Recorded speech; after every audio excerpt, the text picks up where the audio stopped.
Ikitabo ni cya abagore ba Muhamadi, abakuru n'abatoya, wakeze Muhamadi, wakubwa na wadogo. Vuga uti uwaba ari umwanzi wa Jiburili, mu by'ukuri we yayimanuriye ku mutima wawe ku burenganzira bwa Allah. Uwari umwanzi wa Jiburili niwe wakize Korani ku mutima wawe ku burenganzira bwa Allah. Ubwo ukibaza umwanzi wa Jiburili ninde? Wanga marayika y'Imana ninde? Ubwo ni Imana ubwayo. Bishop, ikintu uvuze ndashaka kugisubiramo neza kikumvikana. Yego, nategetswe gusenga Imana y'uyu murwa wa Maka. Allah yari Imana y'umurwa wa Maka. Ni ukuvuga ngo ni Imana y'umurwa noneho rero. Niko Korani tubwiye. Rwose ntabwo nakwemeza ko Allah ari Imana y'isi n'ijuru, kuko ni Imana y'umurwa wa Maka. Ngiye kubona ibintu bibiri bikomeye mahanga. Icyambere nuko uwavuganye na Muhamadi ngo ni umwanzi wa marayika Jiburili. Yego. Icya kabiri ati noneho rero ngi nategetswe gusenga Imana y'uyu murwa. Yego. Bivuye ngo ntabwo ari ya Mana yingi yaremye ijuru n'isi. Ahubwo nawe wakibaza Imana ni umwanzi wa marayika bayo. Reka wumve noneho amagambo yanahawe, wumve ubwo butumwa yakiriye buhita bunamuhindura intumwa. 9:6 Korani umurongo wa mbere. Aya magambo niyo yahawe igihe marayika yamunigaga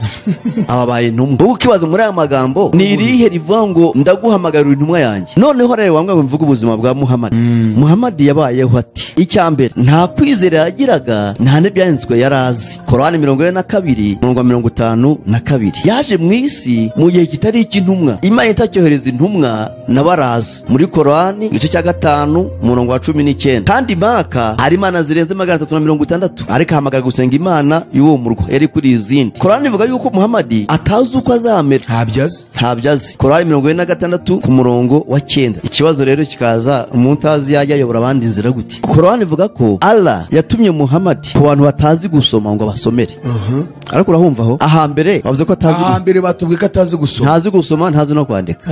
Hano imutuma ku bantu batazi gusoma ngo basomere. Ubwo ukibaza umuntu utazi gusoma asomera abantu gute? Allah yamwemereye kurongora abakobwa ba se wabo, nyina wabo, nyirasenge, nyirarume na buri mugore w'umuyisilamu uzamwizanira, akamubwira ati ntumwa y'Imana ndongora. Abo bose yarabemerewe. Ngo iyi Imana yavuze muri Bibiliya ngo ntimuzarongore bene wanyu babugufi. Ikongera ikamubwira ngo genda urongora abo kwa so wanyu no kwa nyoko wanyu no kwa shangazi wawe, kwa nyogosenge nabo kwa nyokorome. Iyi Imana ni Imana imwe gute? Ni Imana imwe gute? Gute se? Na buri mugore uzakwizana kubusa ndongora ntumwa y'Imana uzayiturongora izajyana. Isi yose yari kuzayirongora ahubwo yabakiriho. Nta gitangaza na kimwe Muhamadi yigeze akora. Korani 13 umurongo wa 6, Korani 11 umurongo wa 17, Korani 80 umurongo wa mbere kugeza kwa 3. Nta byanditswe byera yarazi na gato. Korani 29 47 na 48. Ikindi giteye ubwoba ahubwo azarimbuka niba abantu bose batabaye abayisilamu. Ngo Muhamadi azarimbuka niba abantu bose batabaye abayisilamu. Abamukurikiye bazarimbuka, aramaze kubyemeza. Korani 19 umurongo wa 91. Twaya twasomeye uyu murongo turi nko mu mihadara tuganira nabo hariya mu bitane by'abasilamu n'abakristo,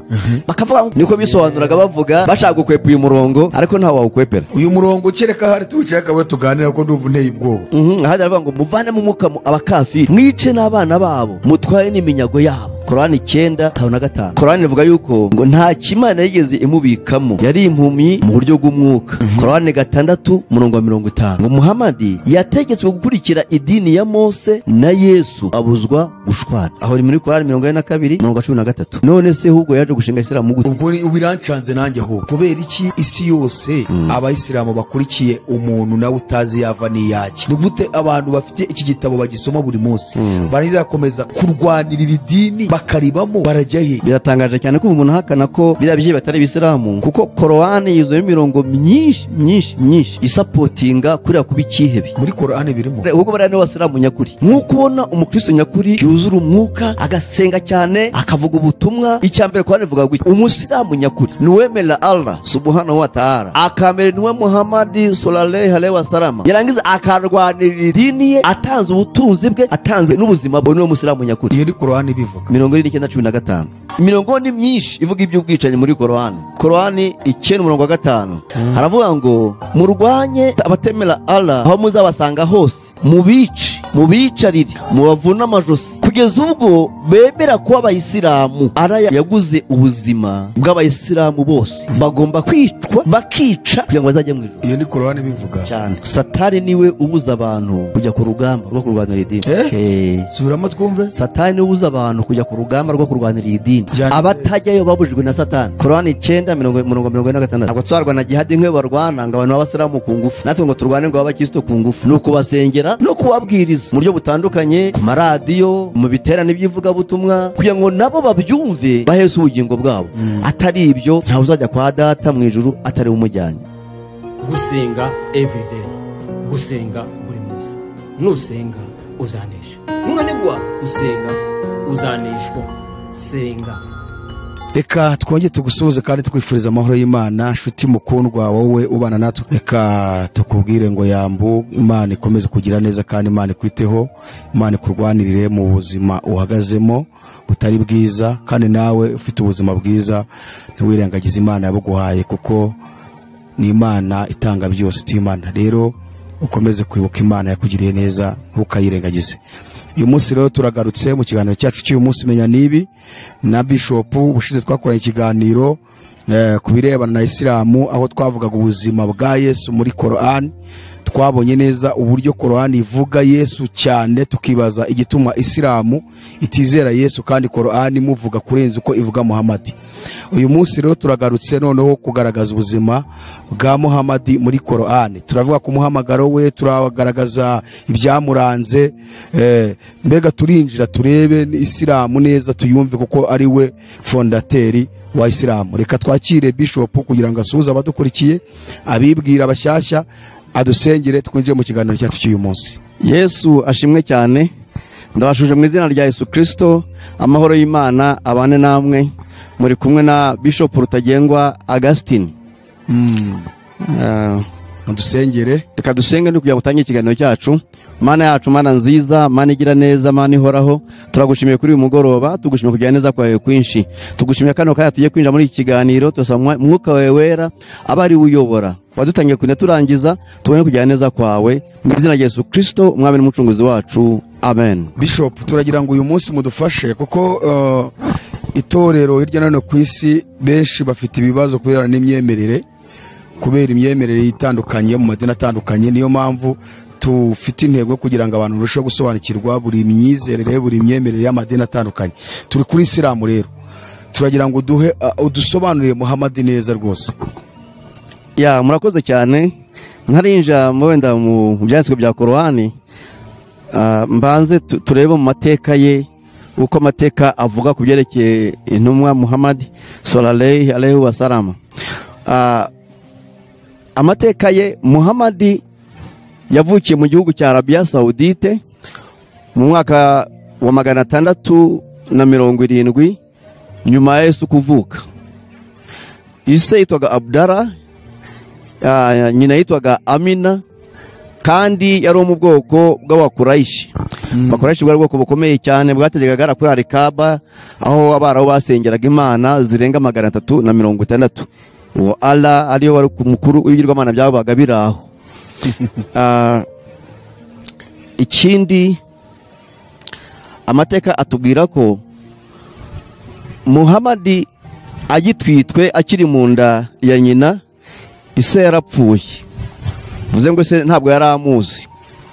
Nanone nyina Amina amaze kumubyara, amaze imyaka 2 nawe amubyaye, nyina nawe arapfa, ajya kurererwa na se wabo witwaga Abdul Muttalib.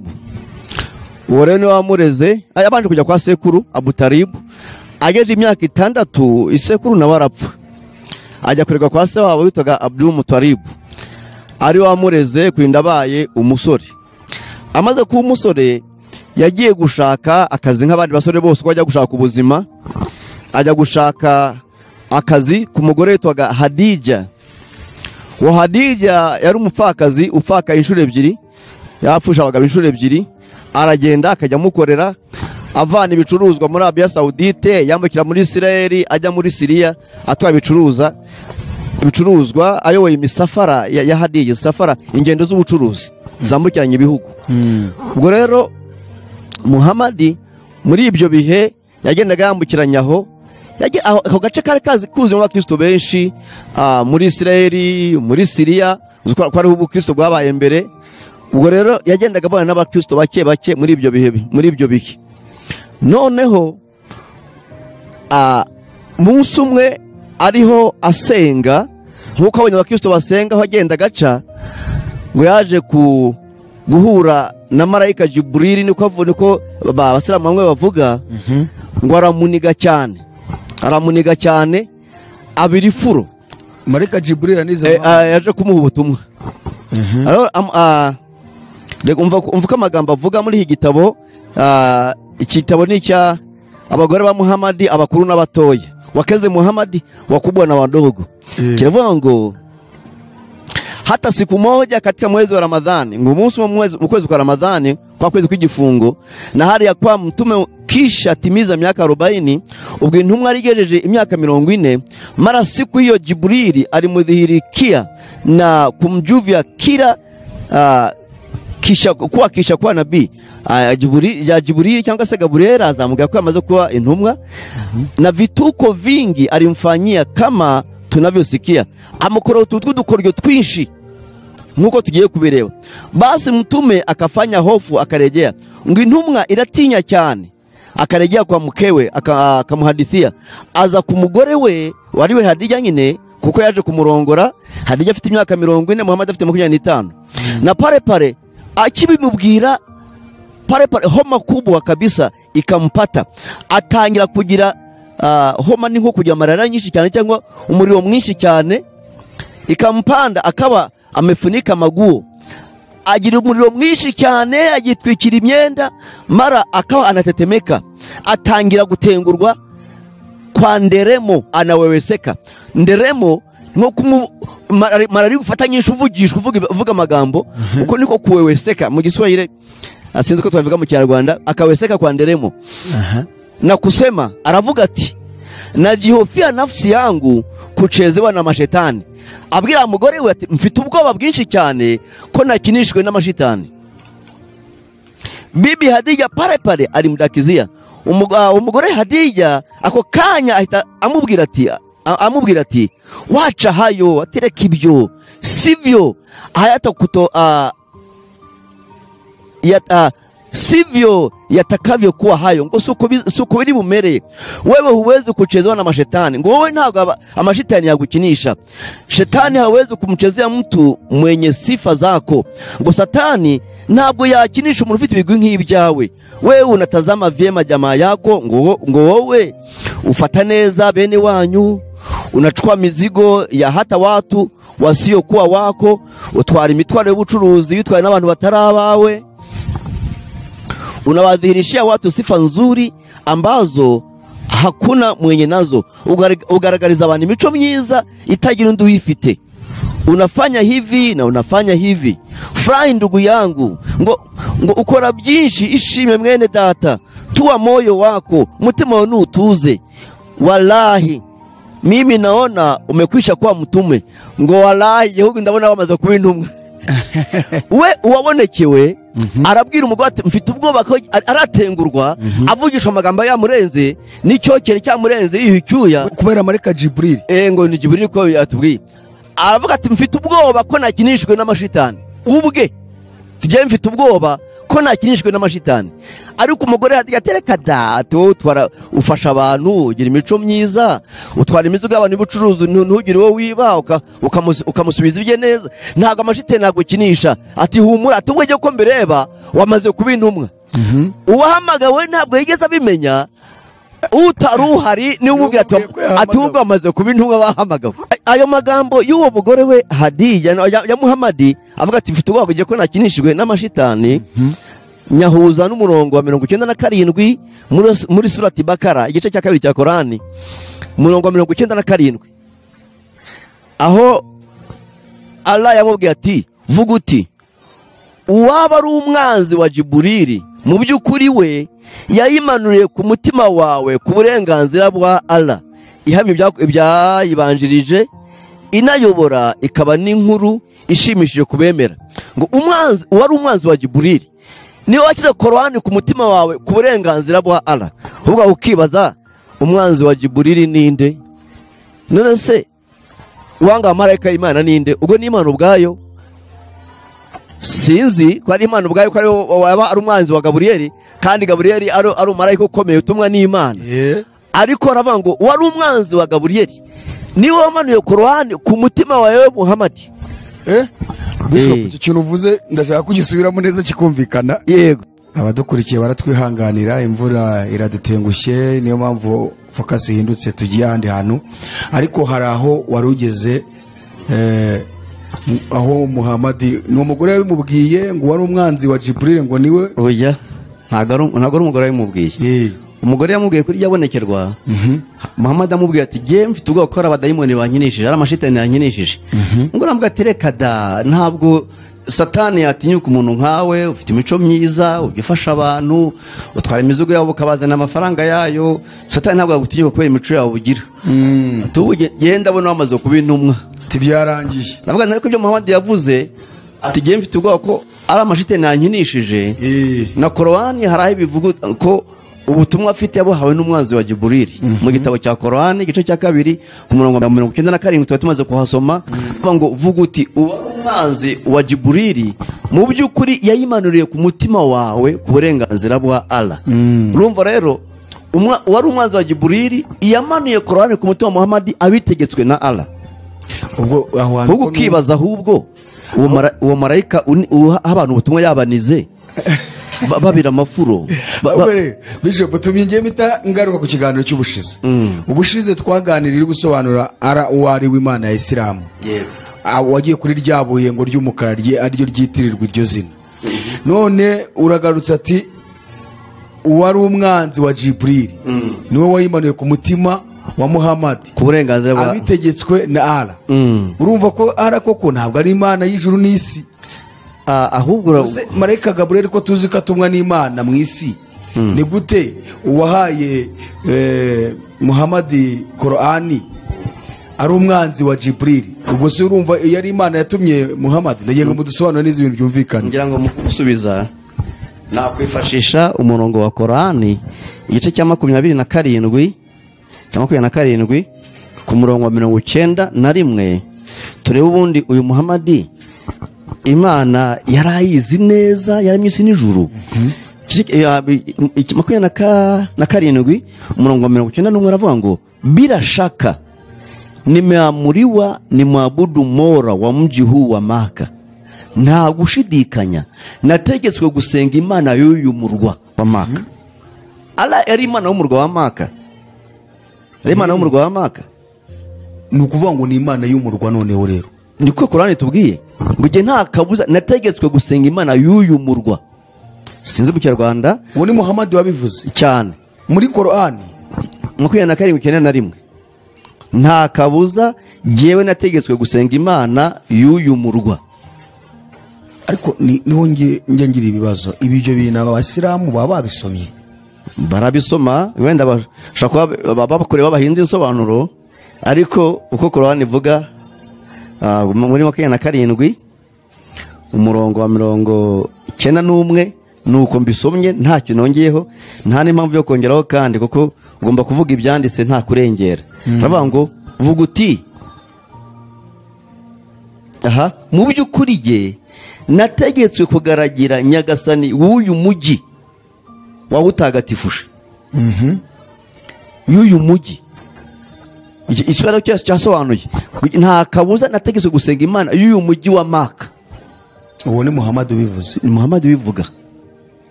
Ntabwo ari Imana y'ijuru n'isi. Ibyo byose Imana y'umurwa. Yega ariko ibyo byose yavuga ngo vuga uti bavuga ko ari Imana imuga ngo navuge cyangwa ko ari marayika imuga ngo navuge. Abavuga ko ari umuga ngo nabivuge ibyo. Yategetswe gusenga Imana y'uwo murwa. Imana y'umurwa. Urumva rero Imana y'umurwa umwe ntabwo ari Imana y'isi n'ijuru. Mpamvu cyage navuze ntero rwose ntabwo nakwemeza ko ari Imana y'isi n'ijuru kuko ni Imana y'umurwa wa Maka. Yego. Hanyuma se kari byo iri kuvuga abasilamu basomeye Qur'ani bakaba bumva ngiye kubona ibintu bibiri bikomeye mahanga.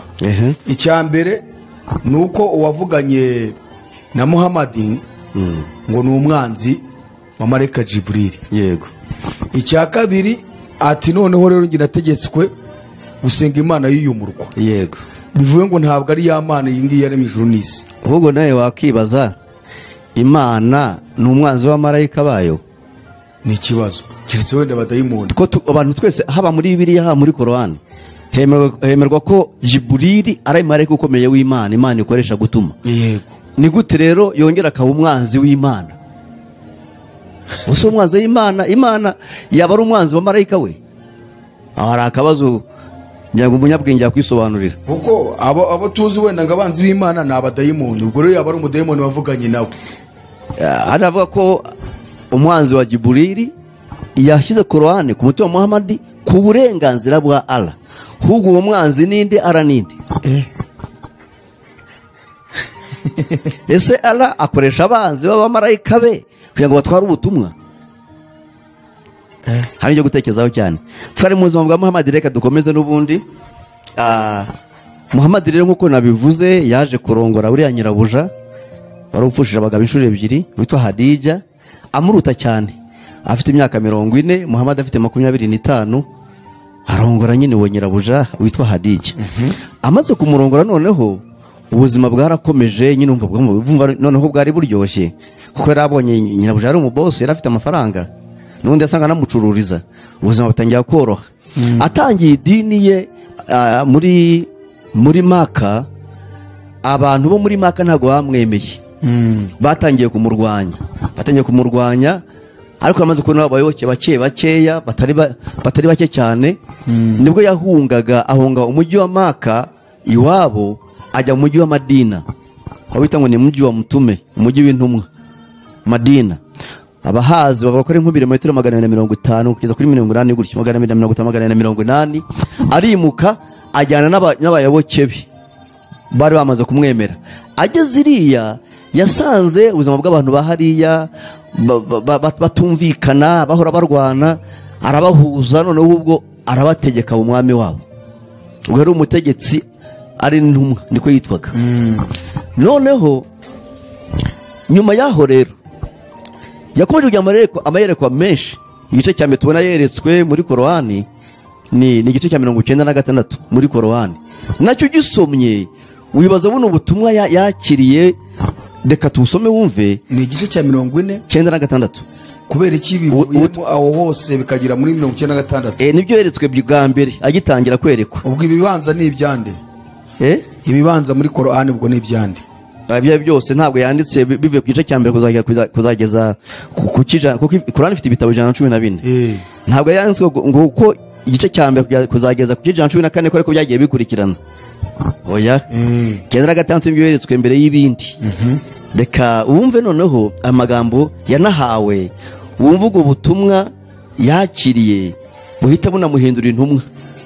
96 Korani, umurongo wa mbere kugeza ku murongo wa 8 haravuga hati: soma ku izina rya Nyagasani wawe waremye, yaremye umuntu mu rusoro. Soma, Nyagasani wawe ni umunyacyubahiro cyane, uwe wigishije akoresheje ikaramu, yigishije umuntu ibyo atarazi. Oya, mu by'ukuri umuntu arigomeka kuba yibona ko akize. Mu by'ukuri kwa Nyagasani wawe niho garukiro. Aya magambo niyo yahawe igihe marayika yamunigaga ababaye intumwa. Wowe ukibaza muri aya magambo ubutumwa burimo ni irihe rivuga ngo ndaguhamagarira intumwa yanjye? Ubwo niyo ya mbere, nibwo butumwa bwa mbere yahawe. Nibwo butumwa hawe mbere agihabwa ubutumwa. None ko numva nta mission irimo se? Yo kuvanga aratumwe ngagiye gutanga ubutumwa. Reka mission irimo no kuri wowe ndaguvuga. None se basi kuvuga byo ni biki yavuze? Twumvishe ni ibi nyine yahawe ngo nagenda bivuge. Ubwo se tubona Imana ihamagara nka Mose, bakaganira. Genda kwa Farawo nkore iki niki, genda ubwira Abisirayeli uti nduwo ndiwe, ndiho abantu munyeho. Amukoresha ibitangaza 10 turabizi. Arabajyana misiyo yo kuvana Abisirayeli muri Egiputa akabajyana i Kanani. Tubona uko byagenze. Ariko noneho nta na misiyo tubona imuhaye. Ni ikibazo. Nyuma yaha yaje kwerekwa n'ibindi muri Korani. Ubwo nyine bwatangiye aratangiye ati Imana irantumye. Agenda byamamaza bino ibyo abwiwe n'ubundi kuvuga. nuko yatangiye kuba intumwa aza kwerekwa n'ibindi. Korani 74 murongo 10 n'ibindi yagiye yerekwa kugeza ubwo Korani irinze yuzura. Noneho rero wamwe mvuga ubuzima bwa Muhammad. Muhammad yabayeho ati: icyambere, Muhammad yari umukene kandi yari imfubyi. Korani 93 umurongo wa 6 kugeza ku wa 9. Ikindi, Muhammad ntabwo yari azi gusoma no kwandika, yari utazi gusoma no kwandika. Korani 7 umurongo wa 157. Icya gatatu, nta kwizera yagiraga, nta n'ibyanditswe yari azi. Korani 42 umurongo wa 52. Yaje mu isi mu gihe kitari icy'intumwa, Imana itacyohereza intumwa n'abaraza. Muri Korani igice cya 5 umurongo wa 19. Ikindi, yatangije idini ya Isilamu ngo ahangane n'andi madini. Korani 9:33 aravuga ngo naho abanyamadini byabarakaza agomba guhangana. Ukabisanga none muri Korani 48 ku murongo wa 28. Ikindi, ngo yahamagariye gusenga Imana y'umurwa wa Maka, umurongo twawusomye 27:9.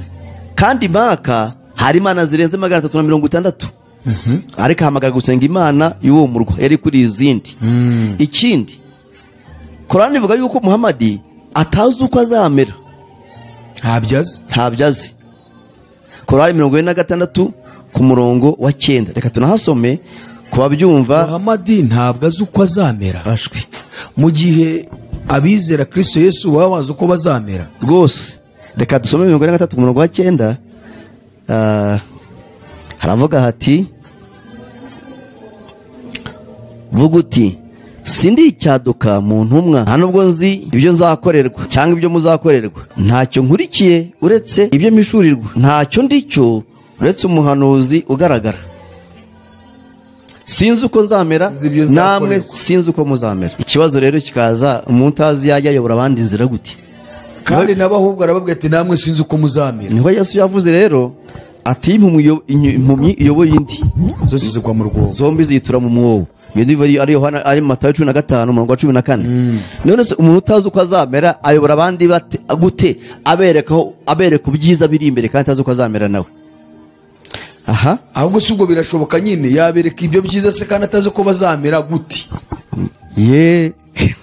Wenda sinzi ukuntu babyizeye. Ndagira ngo ahantu tuze kuhagaruka cyane. Ni gute abantu bakurikira umuntu nawe ababwira ati nanjye aho njya simpazi? Icyo ni ikibazo. Akongera akanababwira ati namwe kandi ntaho muzi. Ariko nubwo unyometse aho njya simpazi ukomeza ukagenda. Ariko so murajyaho nanjye aho njya ko ntazi ukomeza ugakurikira. Ubwo rero barabwira ati rwose sinzi uko nzamera, namwe mpurikiye sinzi uko muzamera. Turakomeza. Korani ihamya ko Muhammad yari umunyabyaha. Allah yamutegetse kwihana ibyaha bye n'iby'abasilamu bose b'abagabo n'ibyaha by'abasilamu b'abagore. Korani 47 umurongo wa 19. Yarabihaniye, yari umunyabyaha, agomba kwihana ibyaha bye, agomba kwihana iby'abasilamu b'abagabo n'iby'abagore bose ngo abyihane. Nihane n'ibye. Urumva rero yari umunyabyaha mu gihe biriba ko Yesu ari uwera. Korani ihamya ko Yesu nta cyaha yagiraga. Irabihamya. Reka dusoma, ariko bidasoma n'ababyumva bagira ngo ati si umuntu binasoma biriho. 4:15 ashobora kuvuga ati binasoma biriho. Ndetse n'umusilamu yabyumva ati umuntu se ntari hadusebya. Oya, nta mpamvu yo kubasebya, tuba turavuga ibyanditse. Reka tubikurikire. Ni 47:19. Sorry, Korani 47:19 haragira hati: juu ya kwamba hakuna abudiaye kwa haki ila Mwenyezi Mungu, ngumenya yuko nta ukwiriye gusengwa by'ukuri uretse Imana. Naomba magufira kwa dhambi zako, kandi saba imbabazi z'ibyaha byawe na dhambi za Waislamu wanaume. Usabe imbabazi z'ibyaha by'abasilamu b'abagabo na dhambi za Waislamu wanawake n'ibyaha by'abasilamu b'abagore. Na Mwenyezi Mungu anajua mahali penu pa kwenda na kurudi na mahali penu pa kukaa, kandi Imana yanyu izaho muzajya ko mugenda nuko mwicara byose irabizi. Atako semba bazize ibyaha byawe. Korani ihamya yuko yari umunyabyaha. ni ukuvuga ngo korani yo ihamya ko muhamadi yari umunyabyaha cyane, ikongera igahamya Yesu n'abasilamu abagabo ko ari abanyabyaha n'abagore ko ari abanyabyaha, ikongera igahamya Yesu ko nta cyaha yakoze. ibyo twarabisomye ubundi muri surati Mariyamu igice cya 19 ku murongo wa 19. Nta cyaha yakoze, nta cyaha yakoze. Ari Bibiliya ihamya ko Yesu nta cyaha yagiraga, na korani ariko korani ihamya ko nta cyaha yagiraga. Yego, njyewe ugomba ndi gutangara gusa nta kindi. yego. Nanone kandi reka dukomeze muri icyo gice, nanone mu gice cya 40 cya korani ku murongo wa 55 hahamya ko ari umunyabyaha. Nanone 40:15 kuko imirongo ni ibiri twari gusoma, reka tubirebe. 40:10 umurongo wa 5 aravuga ngo watu wa Nuhu walikadhibika kabla yao na makundi baada ya hayo, na kila taifa liliazimia baya juu ya mtume wao ili wamkamate na walibishana kwa hiyo niliwatia mkono, basi ilikuwaje adhabu yangu. Ya murongo ndabona sonye utari, turakomeza ndaza kubushakisha. Nanone ikindi navuga, Korani ivuga ko Allah yatumye Muhammad ku bantu batazi gusoma ngo basomere. Ariko urahumva aho ahambere bavuze ko atazi, ahambere batubwiye ko atazi gusoma, ntazi gusoma, ntazi no kwandika. Hano imutuma ku bantu batazi gusoma ngo basomere. Ni Korani bivuga 32 umurongo wa 2. Ahubwo ukibaza umuntu utazi gusoma asomera abantu gute? Ni gute wasomera abantu uraho utazi gusoma? Undi murongo yuwo ni bisanzwe, yavuga ngo yari afite abanzi benshi. Korani 33 umurongo wa 2 ni bisanzwe kugira abanzi. Hano muri 59 Korani umurongo wa 3 kugeza 16 hava ko yambuye ibyabo abantu ba Madina arabijyana. Turi mu mico ye n'imibereho ye. Nyuma ngo yari afite ubushobozi bwo gusabira abantu imbabazi z'ibyaha byabo. Korani 33 umurongo wa 5. Ikindi, Allah yamwemereye kurongora abakobwa ba se wabo, nyina wabo, nyirasenge, nyirarume na buri mugore w'umusilamu uzamwizanira akamubwira ati ntumwa y'Imana ndongora. Abo bose yari abemerewe. Yari afite ubushobozi bwo kurongora abakobwa bo kwa se wabo, kwa nyina wabo, kwa shangazi we, kwa nyirarume na buri mugore wese w'umusilamu uzana akamubwira ati ntumwa y'Imana ndongora. Yari yemerewe kubarongora. Ibya bindi Bibiliya yanga yakana. Bibiliya byanga urunuka avuga ngo ntuzarangwa mwene wanyu wa hafi, ariko we arabimwemerera. Ahubwo ukibaza, ubwo no kurongora mushiki we kwa nyina wabo, kwa se wabo, surumva atari bashiki be, kwa nyina kwa se wabo mushiki we nyine. Ahubwo no ukibaza, iyi Imana yavuze muri Bibiliya ngo ntimuzarongore bene wanyu ba bugufi, ikongera kamubwira ngo genda urongora abo kwa so wanyu no kwa nyoko wanyu no kwa shangazi wawe, kwa nyogosenge nabo kwa nyokorome. Iyi Imana ni Imana imwe gute? Ni Imana imwe gute? Gute se? Ntaho bihuriye rwose. Ntago Imana avuga ngo ntuzarongora mu gihe cyo mfana cya hafi, nurangiza uvuga ati fata abo kwa so wanyu no kwa nyoko wanyu no kwa shangazi no kwa muyomba urongore. Na buri mugore uzakwizana kubusa ati ndongora ntumwa y'Imana, uzayiturongora izajyana isi yose yari kuzayirongora, ahubwo yabakiriwe. Urumva rero nuko yapfuye. Uwo murongo ni surati ya 33 no 50 kugeza 51. Ariko twanahasoma kubera abatwumva koko babikurikirane neza, taza kugira ngo turarengera bumve ibyanditswe turo dusoma. 33 umurongo wa 50. Yewe muhanuzi, mu by'ukuri twe twakuzururiye abagore bawe, wahaye inkwano zabo abacakarakazi, mubo Allah yaguhayeho iminyago, abakobwa ba so wanyu, abakobwa ba nyogosenge, abakobwa ba nyokorome, abakobwa ba nyoko wanyu bakoranye hijira nawe, n'umugore umwemera kazi iyo yihaye umuhanuzi ashatse kumurongora ni umwihariko wawe, ntibireba abemera. Tuzi ibyo twabategetse ku bagore babo n'abacakarakazi babo kugira ngo bitazakubera umugayo kandi Allah nuhebuje mu guhanagura ibyaha nyirimbabazi. Imana ati rwose abakobwa ba so wanyu uzabarongore, nta kibazo, abanyoko wanyu barongore, abanyogosenge abanyokorome urongore, na buri mugore w'umwemera kazi n'ati w'umusiramu go nyine nati ntumwa y'Imana ndakwihaye ku buntu ndongora, ati wowe nawe wemerewe kumujyana. baba we biteye ubwoba, biteye ubwoba. twebwe urumva turacyagaruka kureba Imana y'abasiramu, niyo nkireba ubu ngubu aka kanya. Kuko niba Imana ya Bibiliya ivuga ati ntuzarongore mwene wanyu wa bugufi, kandi abo banyogosenge n'abandi bose irabagaruka ikabavuga bose wanyu no kwa so wanyu irabivuga ko utabyemerewe, ariko Korani arawakavuga ati ntacyo ushyiramo agatege, ntabwo izi Imana zigora. Ikindi nakongeraho ni byinshi, nta gitangaza na kimwe Muhammad yigeze akora. Korani 13:6, Korani 11:17, Korani 80:1 kugeza kwa 3, haba ko nta gitangaza na kimwe yigeze akora. Ikindi, nta byanditswe byera yarazi na gato. Korani 29:47 na 48. Ikindi giteye ubwoba ahubwo, azarimbuka niba abantu bose batabaye abayisilamu. Ngo Muhammad azarimbuka niba abantu bose batabaye abayisilamu. None niyo mpamvu bahora barwanira kugira ngo bose b'abasilamu cyane, kugira ngo Muhammad atazarimbuka rwose. Aho byanditse muri Korani 26:3. Abantu bose bataba abasilamu azarimbuka. Urumva Yesu we yaravuze ati ahubwo buri wese ni inzira ebyiri wowe wihitiremo. Yesu adaye kwihitiramo. None Muhammad ati bose kugira ngo nzabone ubugingo nuko babasilamu. Aho ni aramubwira ati niba atabasilamu uzarimbuka.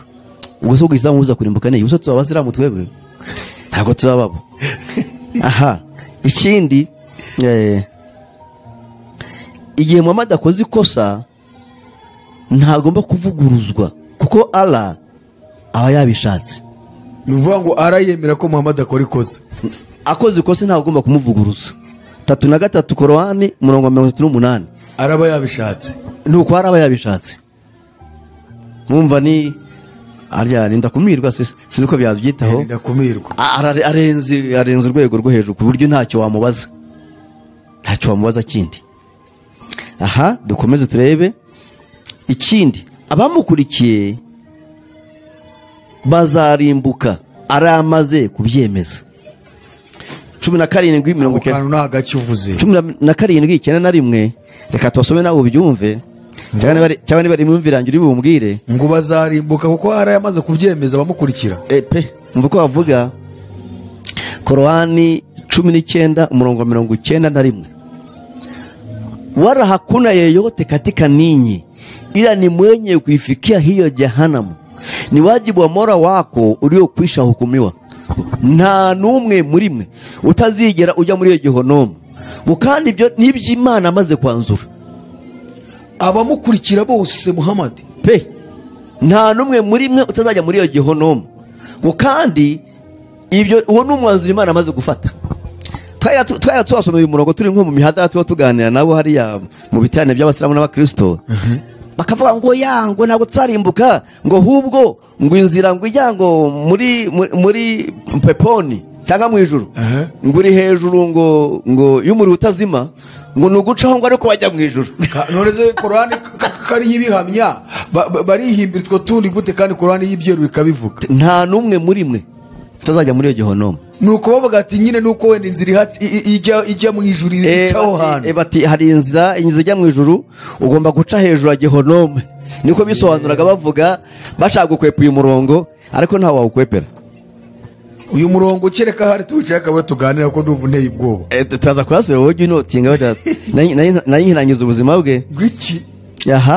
Ikindi, araho Allah subhanahu wa ta'ala yamubwiye ati atabagukurikiye ni amakafiri nk'abo mu gihe cya Farawo. Bose ni abakafiri nk'abo kwa Farawo, nk'abo mu gihe cya Farawo. Farawo muri Korani babita ngo ni Firawuni, igice cya 3:11. 3:11 reka mvuge ko havuga. Tekeza abantu bakurikiye uwo muntu yabo mu gihe cya Farawo kuri. Reka mvuge ko havuga mwendo wa hawa makafiri wa umma wako Nabii Muhammad, ingendo y'abakafiri bawe ntuwa Muhammad ni sawa na mwendo wa watu wa Firauni imeze nk'ingendo y'abantu b'igihe cya Farawo na waliokuwa kabla yao n'abahozeho mbere yabo, walikadhibisha aya zetu, banze ibyanditswe twabahaye. Kwa hiyo Mwenyezi Mungu aliwatia adabu kwa sababu ya madhambi yao. Ubwo rero Imana izabahana kwera ibyaha byabo, na Mwenyezi Mungu ni mkali wa kuadhibu, kandi Nyagasani Imana rwose arakaze mu gutanga ibihano. None se njyewe ikibazo murangarukaho buri kanya ni ikibazo kigira kiti, abasilamu ibi bintu barabisoma, none se Qur'an so bazitugurisha izo bishop ko numva umeze nkaho ari wowe uzi Qur'an. Nakubwiye ko hari umusilamu Imana Yesu yahamagaye amavana muri Islam, yitwa Imamu Ali Yusuf. Urumva afite ubuhamya ko Yesu yamwiyeretse ari mu gitondo asohotse mu musigiti kuyobora. Yesu aza mu ishusho y'Abarabu, yitandiye araza aramusuhuza, bavugana ubwa mbere, neje aragaruka none ubwo ashoje nanone ashatse kumukata, bahurira imbere. Urumva ariko noneho uyu imamu, urumva umuntu wageze ku rwego rwa imamu niwe muyobozi w'umusigiti. Nundi misigiti ibarwa na imamu. Ariko uburyo yagiye dusobanura Qur'an, wowe usa nkaho hari ibintu bishyashya byinshi urimo urazana, byinshi biza bisa nkaho bivanaho ibyo yagiye avuga. Ngira ngo yaba twaye duhuye nawe akazana Qur'an akoresha, nanjye nkazana zino, kuko izi nibo bazitugurisha. Iyi nayiguze Tanzania, iyi Kinyarwanda nayihereye hano mu Rwanda nk'impano, ndayifite giye hano. Mfite n'izindi z'igiswahili n'icyongereza. Urumva we areba ko Muhammad ari intumwa y'Imana nk'uko Mose nawe ari intumwa y'Imana. Sinzi afite uko abizi cyangwa habivana, ariko gende ibyo muri Qur'an no mu mahadithi sanga harimo ibindi bitandukanye. Kuko ndimo kumva ibintu Muhammad yagiye ahabwa nkumva ni none se mu ncamake marayika unigana abantu zose bari muri Bibiliya abuzi, haro marayika yigeze aniga amuzaniye ubutumwa? Oya, ahubwo ndiwe yanezezwaga nuko amugezeho. Yamuzaga bakanezerwa, akamuha ubutumwa kabujyana. Ariko uyu mwere yamujwibuye ngo atahavuza induru ahinda se kadegeri, abwira n'umugore ati mfite ubwoba ko nakinishwe n'amashitani n'abatazi byabaye. Umugore atereka date nuko ubwo wamaze kuba intumwa. Naho ahubwo ukibaza uti uwahamagawe ntabizi, uwo yagiye kubitekerereza niwe ubwo ati ubwo ndabona wabaye intumwa. None se ubwo wari uzi wamuhamagaye n'indi cyangwa bavuganye? Ahubwo ndiye ndumva yo bareka umugore akabara witirirwa Qur'an, kubera ko urumva umugabo ntabyo azi ko waravuga ati nta mashitani yanyiyeretse. Umugore ati wowe ahubwo ntago ariyo ni wabaye intumwa. Ubwo wavuganye na Jibril n'indire n'umugore uko urumva niwe uvuze ati wowe ni intumwa, wabaye intumwa, we byarangiye. Qur'an ivuga yuko ngo nta kimana yigeze imubikamo, yari impumyi mu buryo bw'umwuka. Qur'an 6:50 yari impumyi mu buryo bw'umwuka. Reka tuhasome Qur'an niyo ibivuga. Reka tuhasome n'abadukurikiye bumve imirongo bayumve neza. 6:50 Muhammad yari impumyi mu buryo bw'umwuka, niko Qur'an ivuga. Reka tuhasome ariko ubyumva gutyo wavuga uti usuye umuntu.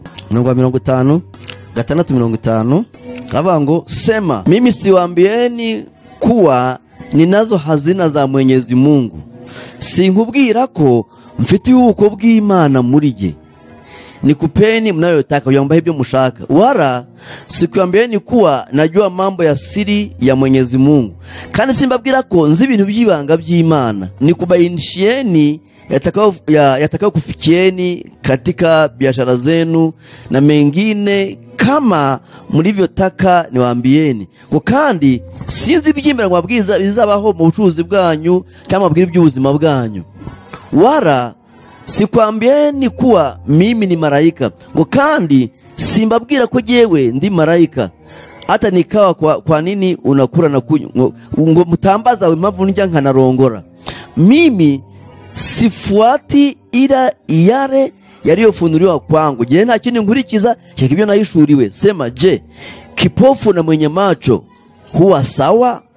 Ngo mbese ngo impumyi n'ufite amaso baba bamwe basije hamfikiri, mbese mwebwe ntimutekereza tigewe nta bubiko bw'Imana bundimo kandi ntabyo mfite ntabwo by'imbere ku bizabaho ngo mbese ngo impumyi n'ufite amaso barasa, mbese mwebwe ntimunatekereza kuki mumbaze ko ndi impumyi ibyo ntigeze mpabwa.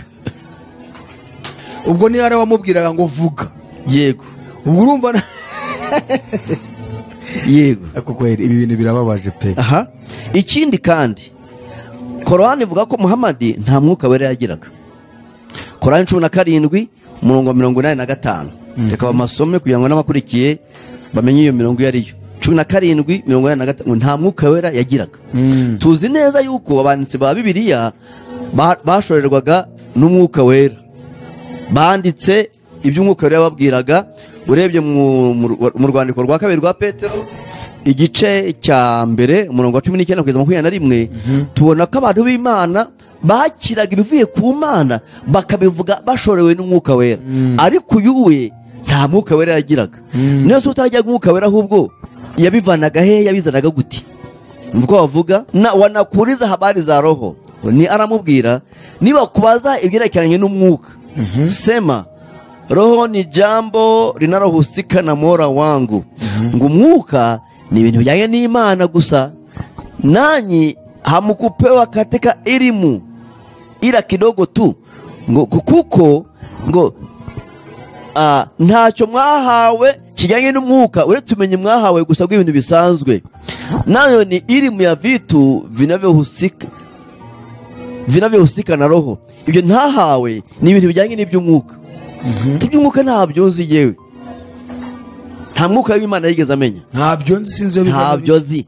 Tinwa kubaza iby'umwuka uzabwiye ko ntabyo umwuka yigeze umenya. Ubu ni ari uri kubimubwira. Yego. Aha dukomeje umugore nawe uvuze ubutumwa yahawe ko yabuhawe n'uwari umwanzi wa Jiburili nawe twatangiriyeho 2:9. Ahandi ngo Muhamadi n'abayisilamu bazaregana nibagera imbere y'Imana. 3:9 Korani 31. Ikindi wagombaga kuvugisha intumwa Muhamadi ari uko umuhaye ituro, ntabwo upfa kumuvugisha gusa. Korani 22 umurongo wa 15 umurongo wa 12. Ahandi ubwo impumyi yaje isanga Muhamadi ngo ayikize yakambije agahanga arahunga. Mu gihe Yesu we ubwo yihutiraga guhitegera bana vuba, bose yabonye impumyi rwose akizwa n'amagwa reka n'ababirukanaga batira mubareke baze. Yego. Ikindi ngo Muhamadi yategetswe gukurikira idini ya Mose na Yesu abuzwa gushwana. Ubwo kibaza rero yaje gushwana gute? Aho ni muri Korani 42 umurongo wa 13. Yarabwe ngo nakurikira idini ya Mose ni ya Yesu, zose zikurikire ari akurikira. None se ahubwo yaje gushinga Islam gute? Ubwo ubirancanze nanjye ahubwo. Niba nawe yari uyoboka idini ya Yesu n'iya Mose, we yashinze idini gute kandi akaba kibamba mu isi? Aha tuze kwibaga turi mu mihazara tuganira kuri Bibiliya na Korani.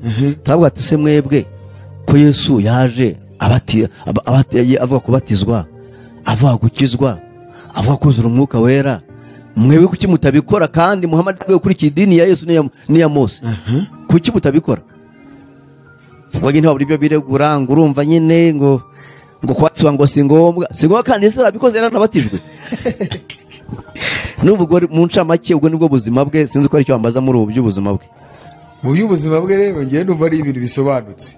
Ikindi ikibazo ngiramo aho ngaho ngewe kubera iki isi yose abayisilamu bakurikiye umuntu nawe utazi yava n'iyaki, aravuga ati ahonge simpazi sinzi iherezo ryanjye, nabo ngabo bamukurikiye nawe akabahamiriza ati namwe ntabwo muzi iyo mujye kuko nanjye simpazi. Ni gute abantu bafite iki gitabo bagisoma buri munsi barangiza bakomeza kurwanirira idini bakaribamo? Barajya he? Kurirwanirira nabyo cyo cyambere. Cya kabiri mbonyemo aho Muhammad wavuga ati abwirwa ko wazarimbuka n'abamukurikira bose bazajya muri jihannam. Nibi ibintu biri muri Korani, ese abayisilamu barabisoma bakabona ko Muhammad azarimbuka n'abamukurikiye bose bazarimbuka?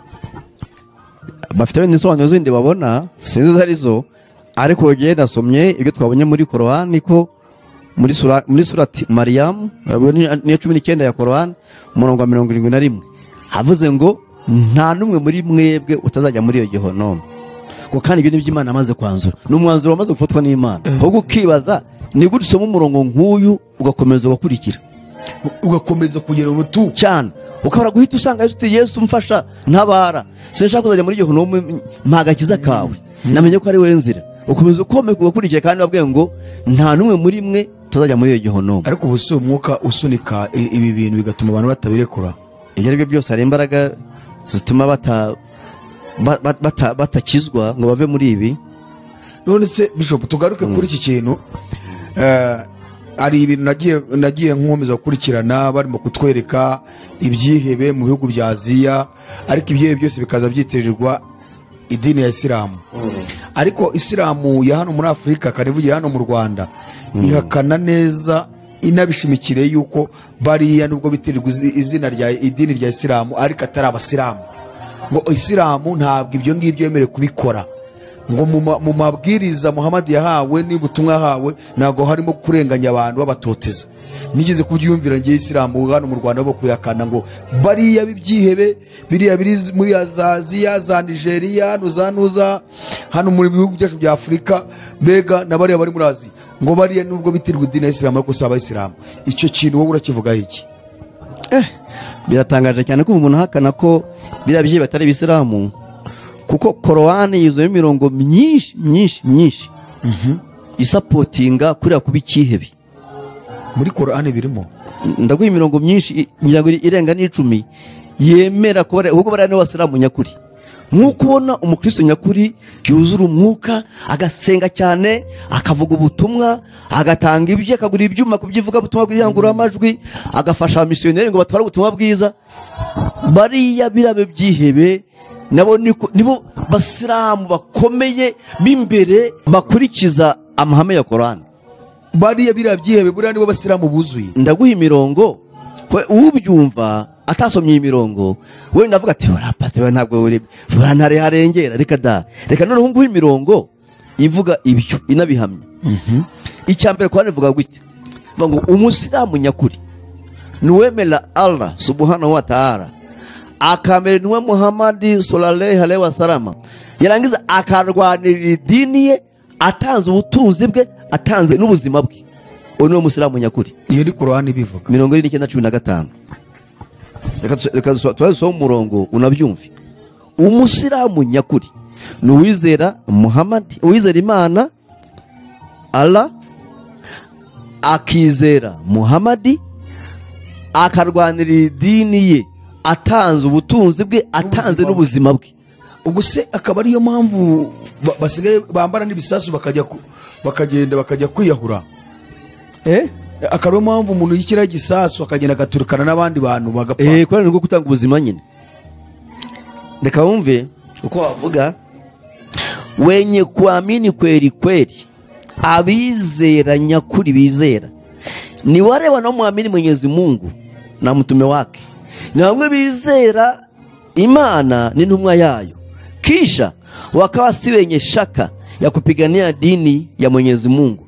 none ntibagire gushidikanya kurwanirira dini y'Imana kwa mali zao batanze imitungo yabo na nafsi zao batanze n'ubuzima bwao hao ndio wenye kuamini kweli abo nibo bizera by'ukuri iye utanze umutungo wawe ugatanga n'ubuzima bwawe barara bagenda kihambira bisasa agaturika nko mu isoko abantu bagapfa abatanze ubuzima bwe akaba ari umusilamu nyakuri niko Korani tubwira 19:15 kwizera Imana Allah ukizera n'uwa Muhammad sallallahu alaihi wasallam ugatanga ibyawe ugatanga n'ubuzima bwawe ubwo nibwo musilamu nyakuri tugaruka akantu ukuntu uri kugaruka kuri Muhammad ugasubira muri iri jambo abasilamu bavuga kubera icyo irigarukaho ngo Imana imuha amahoro n'imigisha ni usomye muri surati Ahzab umurongo wa 56 hari bihanditswe haranditswe ngo nuvuga Muhammad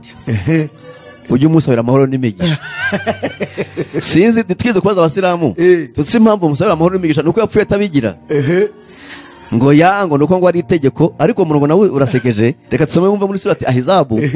Ahzabu ni 3:3 Korani ku murongo wa 56 ngo Imana n'abamarayika basabira intumwa. Ubwo ntumbaze ngo babisabira. Ubwo ntumbaze ngo bayisabira kuri indi. Niba n'Imana nawe bayasabye.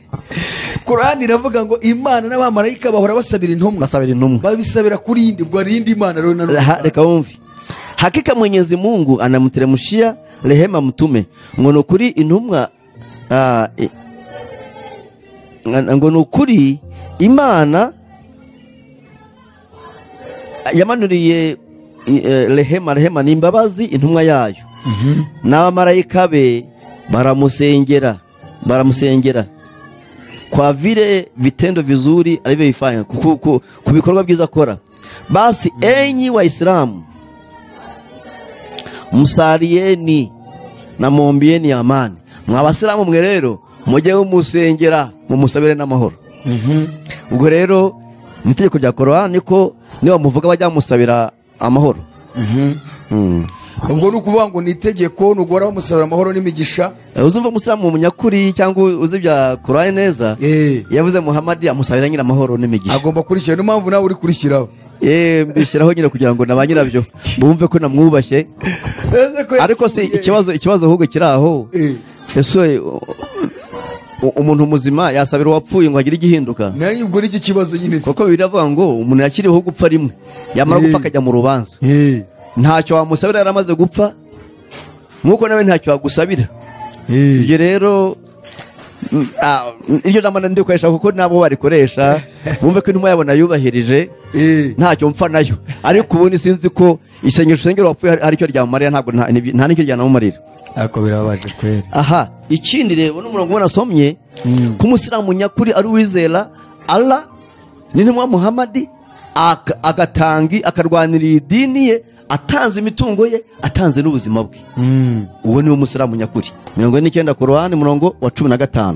Ikindi imirongo ni myinshi ivuga iby'ubwicanyi muri Korani. Korani 9 murongo wa 5 haravuga ngo murwanye abatemera Allah aho muzabasanga hose, mubicarire mubavuna amajosi kugeza ubwo bemera kuba abayisilamu. Aha, biratangaje kumva ko umuntu avuga yuko abasilamu nta mahane bagira, ko baticana. Ibyo ntabwo ari byo, kuko muri surati 9 surati Tauba murongo wa 5 avuga ngo amezi matagatifu narangira mwice ababangikanya aho mubasanze hose, mubakacire, mubagote, munabubikire muri buri bwubikiro, nibicuza bagahozaho salati.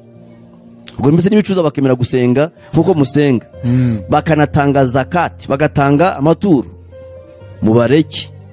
Mu by'ukuri Allah nuhebuje mu guhanagura ibyaha nyirimbabazi. Mubakacire, mububikire, mubavuna amajosi nibatemera kuba abasilamu. Iyo ni Korani bivuga 9 murongo wa 5. Ubwo rero umva umuntu uvuga ngo ntabwo Korani ngo ibyemera, ubwo nibyo ivuga bisa ahubwo. None ukaba ushaze kutubwira ngo yaba ariyo mpamvu yabyihebe bigiye kuzamara abantu. Bara n'abasilamu bakomeye cyane. Baba bari gusohoza iriya niyo bita jihad. Bari barwana jihad. Kurwana ngo buri wese aho umusilamu cyangwa apfi. Ngo basohoza icyo Korani ivuga. Bara nibo basohoza ibyo Korani ivuga. Uvuga rero ngo abasilamu ntabwo ari ukuri. Ni abasilamu nyakuri b'imbere hubwo. Ese Bibiliya harana ivuga yuko abantu bakwiye kwemezwa kuba abakristo ku ngufu? Oya, Bibiliya ivuga ngo Imana yatanze umwana w'ikinege kugira ngo umwizera atarimbuka ahabwe ubugingo buhoraho. Ni ukwihitiramo. Umwizera atarimbuka, utamwizera arimbuke. Ni ubushake kwihitiramo kumwizera cyangwa kutamwizera. Ariko Korani nta bushake buriho, bawe cyangwa upfi. Urumva ahenshi Isilamu yagiye ikwira ahantu hose kubw'inkota. Ndetse ni murongo hano muri hadisi avuga ngo ijuru riri munsi y'igicucu cy'inkota. Nushaka kujyayo ufata inkota. Reka nze gushaka uwo murongo nihuse yandi ubone bunyihutiye. Mbingu iko chini ya uvuri wa upanga, ijuru riri munsi y'igicucu cy'inkota, fata inkota ujye mu ijuru. Nuko Korani ivuga yamaye hadisi inyigisho z'intumwa kandi nazo ngo barazemera cyane. va nawe rwose reka ndebe umurongo usa nawe uteguye ndebe ko ngubona vuba vuba sinzi kuko sinanateguye kuwuvugaho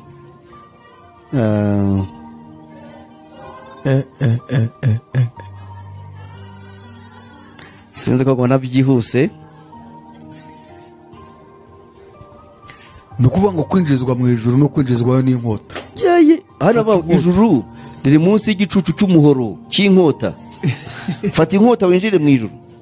Niko ko nshaka kuvuga hano. Impamvu nakunze kubibona ukabona benshi reka ndebe sinzi niba mwona byihuse cyangwa nawe ushaka naza kushaka nyuma. Ntacyo mu wihoreye ubwo niba urimo abo baranawuze nubwo babyirengagiza.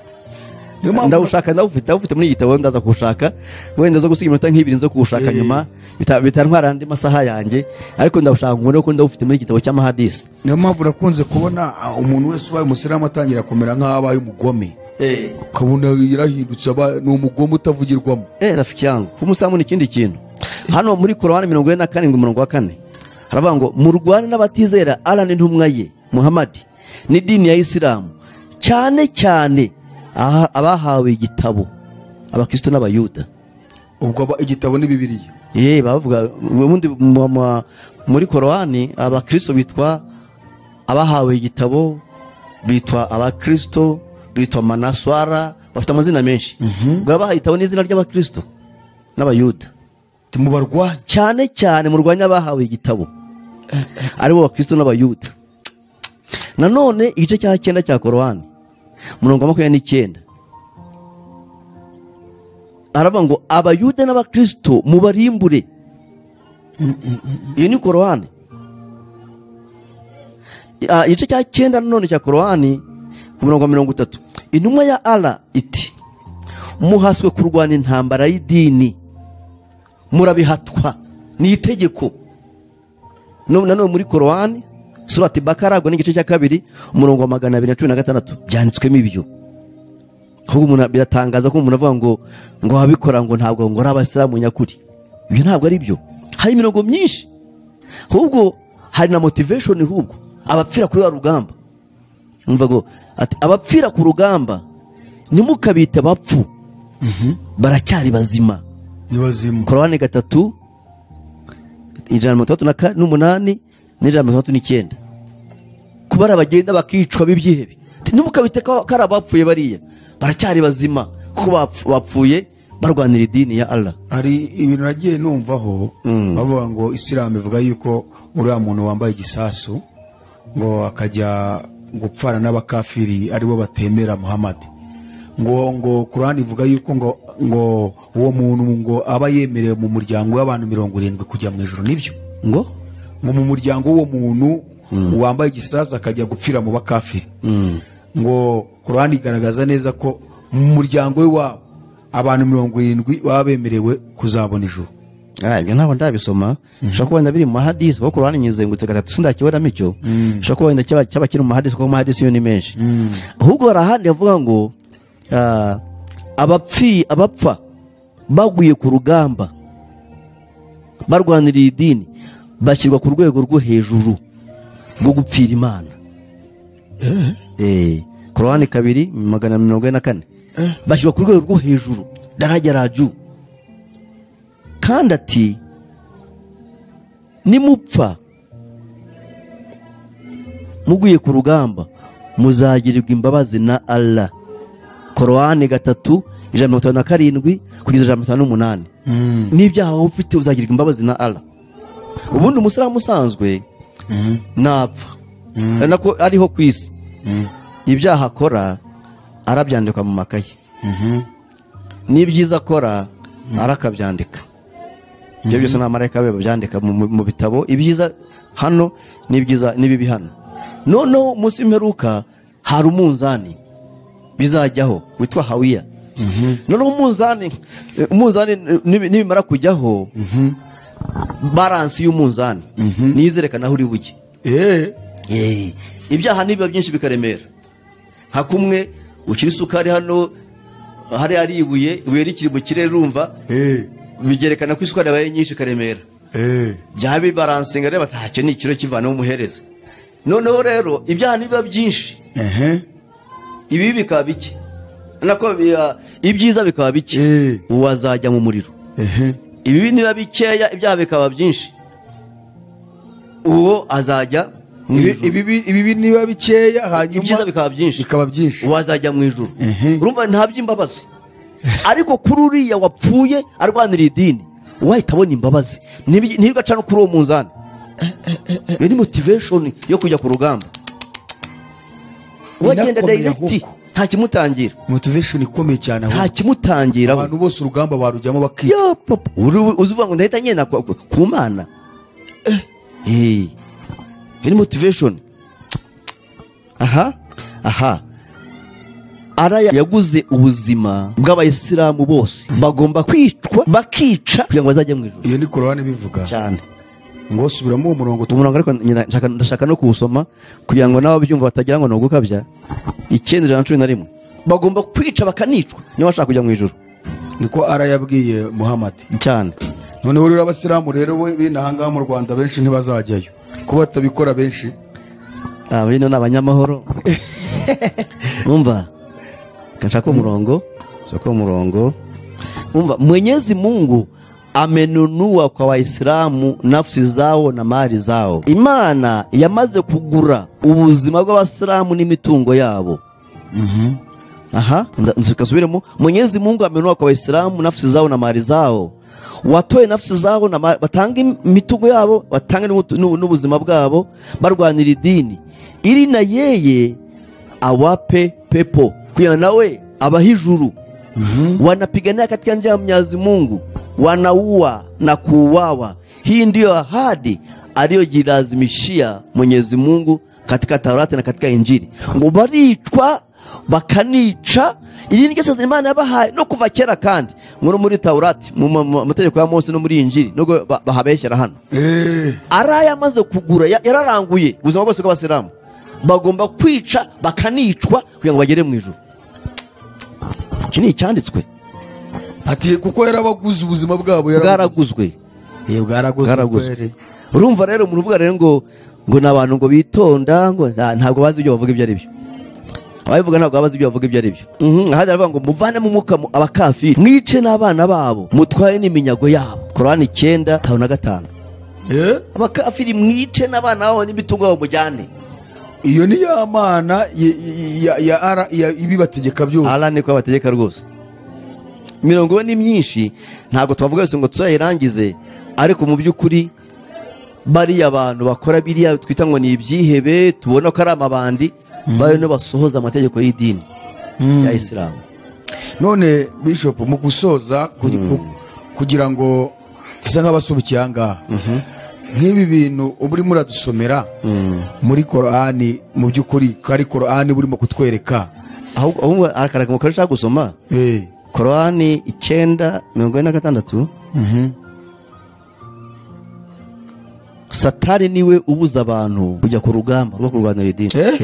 Subiramo twumve. Satani niwe ubuza abantu kujya ku rugamba rwo kurwanira idini. Abatajyayo babujijwe na Satani. Korani 9:46. Ngo Satani niwe ubuza abantu kujya ku rugamba rwo kurwanira idini. Ubwo niwe ubaha itegeko rero. Niwe ubabuza kujyayo. Abatajyayo Satani yarababujije. Ariko ubundi uko arashaka nuko bajyayo. Nta nubwo ari Imana ibabuza kirishuri. Satani niwe ubabuza. Iyo ni Korani bivuga. Singibise 9:46. Satani niwe ubuza abantu kujya ku rugamba rwo kurwanira idini. Yego. Mu byinshi ntabwo nasoma byose. Ibi bintu ahubwo se waruzi ko bare bajya bafata amato mu nyanja bagasaba amafaranga yo bita ngo ni kikombozi. Biri muri Korani. Byatangiye mu gihe cya Muhammad. Iyo usomye Korani igice cya 8 umurongo 41 ahubwo haravuga ngo muri uwo murongo ibyo bazafata amateka 20% n'iby'Imana n'intumwa yayo. Imana irabyemeye atari ko mujye muzana 20%. 8:41 reka twumve ko bavuga. Imana nayo ikeneye iby'abantu. Urumva 8:20 reka dusome umve ko bavuga. 8:41. Yeye kile kitabu ndagikunda cyane ko kimishurira byinshi. Na jueni ya kwamba kandi mumenye yuko chochote mnachokiteka mnachokipata ngawira, icyo ari cyo cyose mwafashe mateka cyangwa mwanyaze, basi sehemu yake ya 5 ni kwa ajili ya Mwenyezi Mungu na mtume wake na jamaa zake. Ibyo muzaba mwafashe iminyago 1/5 cyabyo, ubwo ni 20%, mumenye ko ari icy'Imana n'intumwa yayo n'umuryango w'intumwa. Imana nayikeneye kuryaho 20%. none genda ufate ayo mato bambura abantu cyangwa usabe kikombozi ari amafaranga baca kugira ngo babarekure, ariko 20% yazanira Imana n'intumwa yayo nawe umuryango w'intumwa. none Bishop, umuntu nkawe umaze gusoma Korani inshuro zingana gutya, ukaba umaze kugenda ubonamo ibintu byinshi bigaragaza ko Isilamu koko bazarimbuka, kuba ari ukuntu abarokore baba mu bintu bo bakabivuga gutyo ngo ngo Isilamu itizera Yesu gusa ngo bazarimbuka kuko Yesu ari we nzira no n'ubugingo, ariko Korani yo noneho inagaragaza byose uburyo bwo bazarimbuka. Nkawe umaze gusoma Korani inshuro zingana gutya, ukaba uzimo aya mabanga ngana atya, ni iki wowe ubundi ubwira abasilamu? Jewe abasilamu cyo mabwira ni kimwe, no kwakira Yesu nk'umwami n'umucunguzi w'ubugingo bwabo bagakizwa, nicyo mbasabira nta kindi. Icya kabiri ni iki umuntu ashobora gukora basi? Ni iki twakora icyo twakora no kwabwiriza ubutumwa bwiza, kuko ntabwo uzabahata ku ngufu, ntabwo twarwana jihadi nk'we barwana ngo abantu b'abasilamu ku ngufu, natwe ngo turwane ngo abakristo ku ngufu, no kubasengera no kubabwiriza mu buryo butandukanye, ku maradiyo, mu biterane by'ivuga butumwa, mu buryo bw'itumanaho nk'ubuto dukoresha n'ubu. Nta kindi wakora, kuko twebwe Imana yacu ntabwo ihata, iguha kwihitiramo. Icya mbere ni ukumenya, no kubabwiza ukuri, bakamenya ukuri uko ariko bakihitiramo icyo bazakurikira batabishaka kandi bakazarimbuka. Koko Bibiliya ivuga ngo mbese bazumva gute ntabababwiye? Tugomba rero kubabwira kugira ngo bumve bihitiremo icyo bazakurikira. None ni iyihe message ushobora guha aba pastoro, abashumba, ababwiriza butumwa, bano bantu bose, ni iki wababwira kubirebana n'uyu murimo uremereye gutya ugomba gukorwa? Uyu ni umurimo ukomeye cyane, kuko guhindura umusilamu ntabwo byoroshye, ntabwo byoroshye. Abapasiteri bamwe ntabwo bashaka gusomana Korani ngo bamenye birimo. Ikindi kandi nanone Korani nyinshi ziri mu Cyarabu, ni nkeya ziri mu Giswahili, kandi Giswahili si bose bakizi, ni Cyarabu si bose benshi bagisoma abapasiteri. Urumva rero n'abandi nabo bakumva ko nibireba abandi ntibareba, n'abantu bayobye ntibashaka no kubavugisha. Abandi bakavuga ngo ngo bafite ngo n'amajini, ngo reka tange sinshaka ko amajini anyamuka, reka da. N'abantu nk'abandi bakeneye Imana kimwe natwe, bakeneye imbabazi z'Imana, bakeneye guhura na Yesu. Aho uzabasanga uzabwira ibya Yesu, wenda hari ubwo yakumvira nawe agakizwa. Ubwo rero ntabwo tuvuga ngo reka tubajugunye iyo ngo bafite ngo n'amajini ngo ntibemera na Yesu ngo aramuhakana.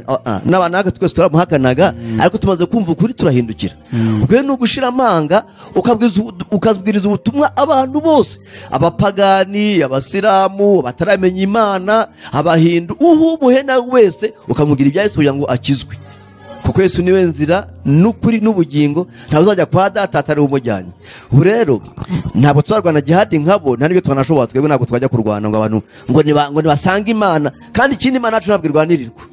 Yaduhaye uburenganzira bwo guhitamo icyiza n'ikibi, nibaze kuri Yesu bakizwe, ariko natwe n'inshingano yacu ni ukubabwira ubutumwa bwiza. Tubabwira ibya Yesu, tubabwira ukuntu bamusanga Yesu, tubabwira inema ziri muri Yesu, imbabazi ze, urukundo rwe, uko twitangiye kumusaba kugira ngo dukizwe tuve mu byaha byacu tuzinjiye mu ijuru, kugira ngo nabo babyumve bahese ubugingo bwabo. Atari ibyo ntawe uzajya kwa Data mu ijuru atari umujyanye. Murakoze cyane, mudusengere. Murakoze cyane. Mana yacu, Mana igira neza, turagushimiye, tugushimiye kino kiganiro, tusabye kugiha umugisha n'abazacyumva bose, mwami bizabagirira umumaro, bave mu bidatunganye bakurikire Yesu mwami n'umucunguzi w'ubugingo bwabo.